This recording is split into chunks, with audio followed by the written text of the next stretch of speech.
Hello guys, welcome back to our YouTube channel. तो guys ये देखो कितनी ज़्यादा वाटर लॉगिंग वगैरह हो गई है इधर। हमेशा अपनी गाड़ी इस पानी से धीरे से निकालें।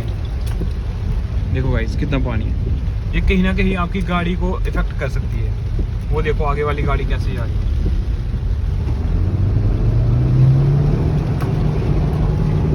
ये देखो गाइस, ऐसे मतलब इंजन हार्म हो सकता है आपका, तो be careful in this rainy season. Thank you for watching this video guys. Thank you so much.